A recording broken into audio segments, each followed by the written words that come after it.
ஒரு வழியாக இந்த லெஜெண்டை கையில் எடுத்துகிட்டு வந்தால் சொல்லணும். இது வந்து பார்த்திங்கன்னா ரிலையன்ஸில் எக்ஸ்ப்ளோர் பண்ணது. ஸோ ரிலையன்ஸ் டிஜிட்டலில் தான் வந்திருக்கேன் இன்றைக்கி நான். ஸோ S23 அல்ட்ரா, ஸோ இதுதான் நம்ம கையில் இருக்கிறது. பார்க்குறதுக்கு அப்படியே S22 அல்ட்ரா மாதிரியே இருந்தாலும் ஒரு சில சின்ன சின்ன சேஞ்சஸ் பண்ணியிருக்காங்க. அதில் வந்து பார்த்திங்கன்னா இந்த சைடு வந்து அந்த ஃப்ரேம் இருக்குது பார்த்திங்களா, அது வந்து பார்த்திங்கன்னா S22 அல்ட்ராவில் அப்படியே வந்து கர்வ்டாக இருக்கும், இல்லை லைட்டாக ஃப்ளாட்டாக இருக்குது.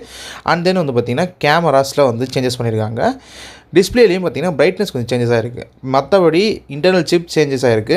ஸோ வேறு அதாவது இது நோட்டீஸ் பண்ணுற அளவுக்கு சேஞ்சஸான்னு கேட்டிங்கன்னா பார்த்தோன்னே சொல்ல முடியாது. கொஞ்சம் இன்டெப்த்தாக நோட்டீஸ் பண்ணிங்கன்னா இது எல்லாமே நீங்கள் சொல்ல முடியும். ஸோ நம்ம கையில் இருக்கிறது வந்து பார்த்திங்கன்னா 12 GB RAM 256 GB இன்டர்னல் தான் வந்து வச்சுருக்காங்க. டெமோ வச்சுருந்தாங்க. சரி ஓகே, அவங்கள கேட்டேன் வீடியோ எடுத்துக்கலாமான்னு சொல்லிட்டு எடுத்துக்கலான்னாங்க.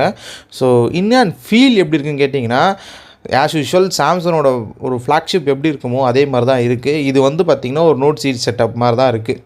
அதான் S22 அல்ட்ரா யூஸ் பண்ணால் அதே மாதிரி தான் இருக்குது.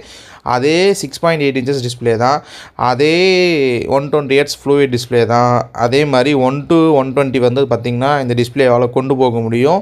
அதே மாதிரி பார்த்திங்கன்னா எல்லாமே S22 அல்ட்ரா கூட டேரெக்டாக காம்படிட் பண்ணுற அளவுக்கு தான் இருக்கும். இந்த டிஸ்பிளேயில் பெரிய வித்தியாசம் ஒன்றும் கிடையாது. S22 அல்ட்ராவில் 1750 Hz பிரைட்னஸ் போகும், இல்லை 2000 Hz போகுது. சரி ஓகே, S22 அல்ட்ரான்னு சொல்கிறியே, S23 அல்ட்ராவில் என்ன இருக்குது? S23 அல்ட்ராவில் பார்த்தீங்கன்னா யூஸ் பண்ணுறதுக்கு ஒரு ஃப்ளாக்ஷிப் எப்படி இருக்கணுமோ அப்படி தான் இருக்கும். ஒரு லெஜெண்டரி ஃபோன் இது. இன்றைக்கி தேதிக்கு நீங்கள் கேமரா செட்டப்பில் 10x ஆப்டிக்கல் போய் 100x டிஜிட்டல் போக முடியும்னா அது வந்து பார்த்திங்கன்னா பர்ஃபெக்டாக பண்ணுறது சாம்சங் மட்டும்தான். சாம்சங் கிட்ட இனோவேஷனை பற்றி நம்ம சொல்லணும்னு அவசியமே இல்லை. அதே மாதிரி தான் வந்து பார்த்திங்கன்னா இந்த 100xை வந்து இன்னும் அவங்க டெவலப் பண்ணியிருக்காங்க. அதே மாதிரி இதில் 8K 30 fps வீடியோ எடுக்க முடியும். எத்தனை பேர் 8K எடுக்க போகிறான்னு எனக்கு தெரியல, பட் 8K 30 fps வீடியோ எடுக்க முடியும். பட் எனக்கு வந்து என்ன ஒரே ஒரு குறை அப்படின்னா, ஆண்ட்ராய்டில் ஏன் டால்பி விஷன் ப்ளஸ் HDRல வீடியோ எடுக்க அலோவ் பண்ண மாட்டாங்கன்னு எனக்கு தெரியல. ஏன்னா சிப்செட் நல்ல சிப்செட் தான் கொடுக்குறாங்க, பவர்ஃபுல்லான சிப்செட் தான். அதே மாதிரி கேமரா செட்டப்பும் பார்த்தீங்கன்னா உங்களுக்கு நல்ல பவர்ஃபுல்லான ஒரு சென்சார் தான் கொடுக்குறாங்க. அப்படி இருந்தும் வந்து அந்த செட்டப் ஏன் கொடுக்க மாட்டாங்கன்னு தெரியல. அது எக்ஸ்க்ளூசிவ் ஐஃபோன் ஃபீச்சராக, அது ஆப்பிள் ஃபீச்சராக, அது அப்படின்ற மாதிரி தான் கேட்குற மாதிரி இருக்குது.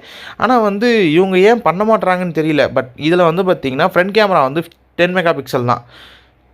பேக் வந்து பார்த்திங்கன்னா 200, அதே மாதிரி 10+3 அந்த செட்டப் அப்படியே கொடுத்துருக்காங்க. அல்ட்ராவைட் லாஸ்ட் இயர் என்ன அல்ட்ராவைட் இருந்தால் அந்த செட்டப்லேயே தான் கொடுத்துருக்காங்க. டிஸ்பிளேலையும் பார்த்திங்கன்னா உங்களுக்கு பெருசாக ஒன்றும் சேஞ்சஸ்லாம் நீங்கள் பார்க்க மாட்டீங்க, அந்த மாதிரி தான் இருக்கும்.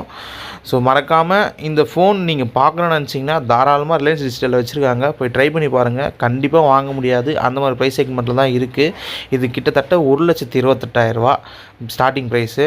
ஸோ 1,28,000 கொடுத்து இந்த ஃபோன் வாங்கலாமா அப்படின்னு கேட்டிங்கன்னா தாராளமாக வாங்கலாம். இனிஷியலாக வந்து பார்த்திங்கன்னா 8,000 ப்ளஸ் வந்து பார்த்திங்கன்னா 5,000 வந்து பார்த்திங்கன்னா அடிஷ்னலாக வந்து டிஸ்கவுண்ட்ஸ் கொடுக்குறாங்க. 8,000 அப்கிரேட் போனஸ், 5,000 வந்து பார்த்திங்கன்னா அவங்க அந்த ஸ்டோரேஜ் அப்கிரேட் போனஸ் கொடுக்குறாங்க. அது இல்லாமல் வந்து பார்த்திங்கன்னா நீங்கள் 3,000 ஏதோ கேட்டாங்கன்னு நினைக்கிறேன், 3,000 ஏதோ கொடுத்தீங்கன்னா உங்களுக்கு வாட்ச் 4 LTEயும் பட்ஸ் 2 வந்து ஃப்ரீயாக கொடுத்துருவாங்க. ஸோ நீங்கள் ப்ரீ புக்கிங் பண்ணிங்கன்னா தான் இந்த ஆஃபர் கிடைக்கும், ப்ரீ புக்கிங் பண்ணலன்னா இந்த ஆஃபர் கிடைக்காது.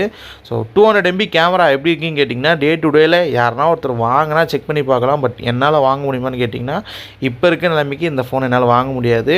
பார்க்க மட்டும்தான் முடியும், வாங்க முடியுமா? கண்டிப்பாக என்னால் முடியாதுங்க. நீங்கள் வாங்குறதா இருந்தீங்கன்னா தாராளமாக வாங்கிக்கோங்க. வாங்கிட்டு கீழே கமெண்ட் பண்ணுங்கள் எப்படி இருக்குன்ட்டு. தேங்க்யூ.